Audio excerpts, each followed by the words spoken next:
Asante bwana, mimi kwa jina naitwa Masero Maxi.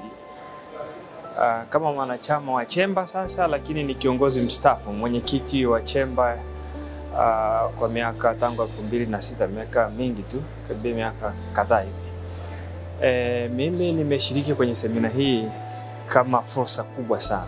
Nimepata fursa kubwa sana. Fursa iliyopo hapa, kwanza nimpongeze GIZ kwa kuandaa hii program. Lakini tumejikuta kwamba wafanyabiashara wengi, wadau wengi wa biashara na uwekezaji, shida ya negotiation ilikuwa ni tatizo. Kwenye upande wa kisheria ni kipengele muhimu sana. Unaweza kuona kwamba tumepata elimu kubwa sana kwamba sio lazima uende mahakamani hata kama kuna kuwa na mgogoro wa kisheria. Kwa hiyo sehemu ya kufanya negotiation ni jambo la msingi kabisa. Kwanza faida zake ni nyingi. Linaokoa muda, linaokoa gharama, unapata muda wa kufanya majukumu mengine ya kibiashara na uwekezaji, lakini pia na majukumu mengine ya uzalishaji mali, majukumu mengine ya kifamilia.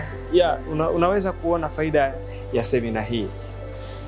Kingine pia ni namna ya kunegotiate. Ni vitu gani vya kuzingatiwa kwenye negotiation. Kwa hiyo unaweza kuona kwenye negotiation kuna vitu vingi vinapaswa tuvizingatie tunapoanza kufanya biashara, au hata kama biashara ikiwa tumesha saini mikataba, bado kurenew, kupitia tena yale makubaliano yetu ambayo tumeshafanya mara kwa mara ya kibiashara na ya kiuwekezaji, kuyapitia mara kwa mara ni jambo la msingi zaidi.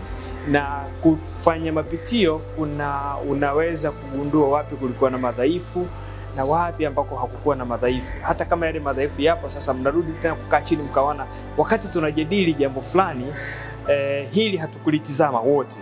Lakini kadri tunavyokwenda tunagundua kwamba kuna mapungufu sehemu fulani. Kwa hiyo inatoa pia fursa ya kukaa chini pamoja tena na kuyajadili na kuyakusanya pamoja na kuanza kuhuisha mikataba ya kiuwekezaji na mikataba ya kibiashara. Lakini jambo lingine la msingi kabisa ni kuhusu biashara ya kimataifa, mikataba ya biashara ya kimataifa. Nalo ni jambo la msingi.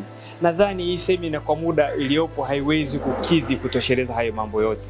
Lakini tunatoa rai, mimi binafsi natoa rai kwamba tena kama Chemba tuone room pia ya kurudi kuandaa semina nyingine, tafuta wadau wengine, andalie semina nyingine inayofanana na hii itakayojikita kwenye kufocus mambo ya international business na international relations na diplomasia ya kiuchumi katika biashara.